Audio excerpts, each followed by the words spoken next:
The most scandalous song of 1975 was recorded by a preacher's-influenced, church-going young woman lying flat on her back in a pitch-black studio, and she only agreed to sing it if she never had to release it under her own name. It was so explicit that radio stations across America refused to play it. The BBC banned it outright. A major magazine sat down and actually counted the moans in it, and reported a number so infamous it followed her for the rest of her life. Riots reportedly broke out when she tried to perform it live, and the woman at the center of it all was so uneasy about what she'd made that she could barely stand to listen to it. That song didn't just launch her career. It made her the queen of disco, it helped invent the modern dance record, and it changed the sound of music forever. This is the story of the most scandalous disco song of 1975, Donna Summer's Love to Love You Baby. Chapter 1. A Preacher's Voice in a Foreign City. To understand how shocking this record was, you have to understand who Donna Summer was before it. She was born Donna Gaines in Boston, raised in the church, singing gospel as a girl.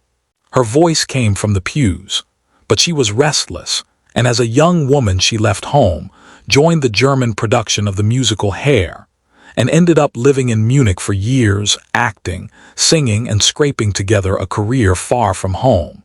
It was there that she met two producers who would change her life, an Italian named Giorgio Moroder and an Englishman named Pete Bellotte. By 1975, she was still essentially a nobody, unknown in America, a working session singer in a foreign country, waiting for something to break. And the thing that finally broke it wide open was a song she never even intended to sing herself. Chapter 2. I'll Only Do the Demo. Here's how it actually happened. Summer came to Moroder with a lyric idea, a simple, sultry phrase, "Love to love you, baby." Moroder had been watching an old, notorious French record creep back into fashion, a breathy, whispered song full of the sounds of lovemaking. He thought he and Summer could make something in that spirit, something daring. There was just one problem. Summer, this church-going young woman, was deeply uncomfortable with how far he wanted to take it. Moroder wanted her to moan, to groan, to sing it like a woman in the throes of ecstasy. And she balked. So they struck a compromise. She would record it only as a demo, a rough guide for some other singer to cut later. She would lend her voice, but she wouldn't have to be the face of it. To get through the session, she asked them to turn the studio lights all the way off, so the men working on the record couldn't see her. She lay down on the studio floor. And she later said she got through it by imagining she was Marilyn Monroe playing a character, pretending to be someone bolder than she felt. But when Moroder heard the playback, he knew. This wasn't a demo. This was the record.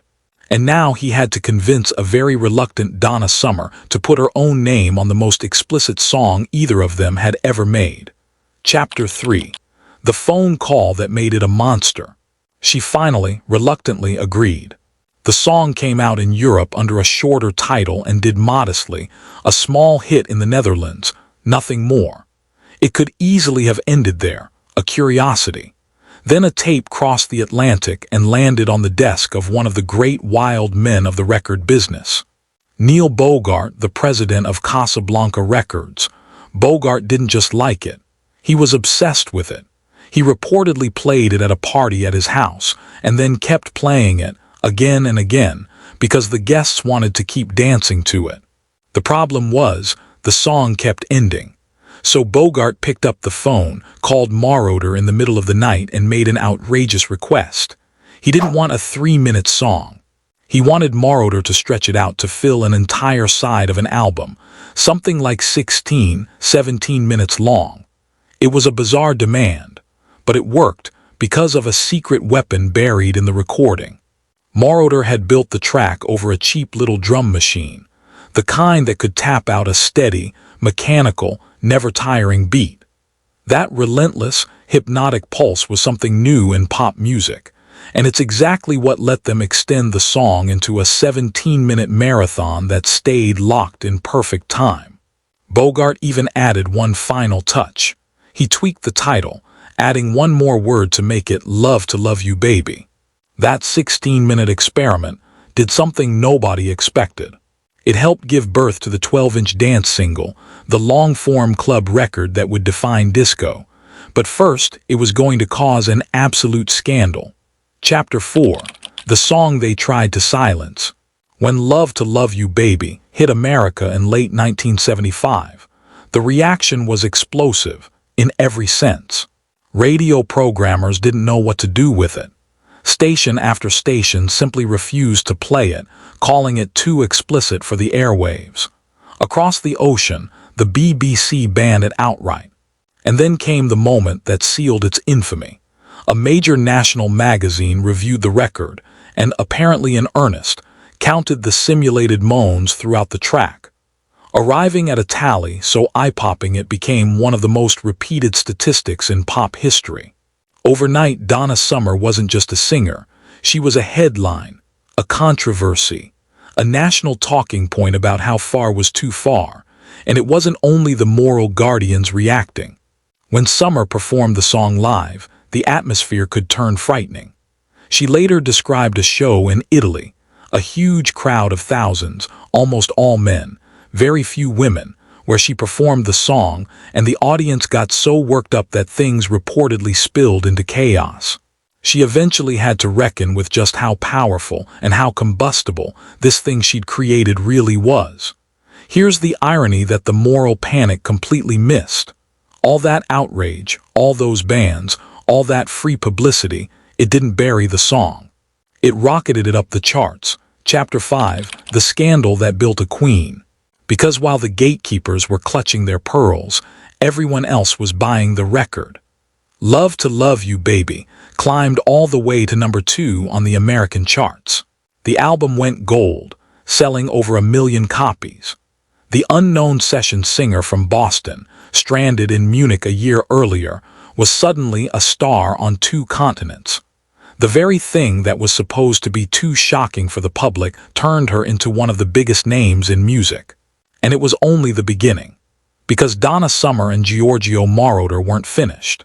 Their partnership would go on to produce "I Feel Love," a record so futuristic it helped invent electronic dance music, and a run of hits that made Summer the undisputed queen of disco, the first woman in chart history to land 3 #1 singles in a single year.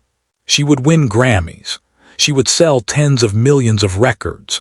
She would become one of the defining artists of her entire era. The church-going young woman who was too nervous to sing with the lights on, who insisted it was just a demo, became the queen of the whole genre. So the next time someone dismisses disco as shallow or silly, tell them about 1975. A song a young woman almost refused to record. A record so daring that radio banned it and a magazine sat there counting the gasps. A track built on a cheap drum machine that accidentally helped invent the modern dance single. It scandalized a nation, and it crowned a queen. Donna Summer spent years a little embarrassed by that song. But she came to understand what it really was. Not a scandal, but a beginning. She passed away in 2012, but that voice, the one that started in a Boston church and ended up changing music forever, is never coming off the dance floor. Now we want to hear from you. Do you remember the uproar over "Love to Love You Baby" back in 1975? Were your parents scandalized? Or were you sneaking it onto the record player when they weren't home? Tell us in the comments. We read every single one, and the best stories become the next video.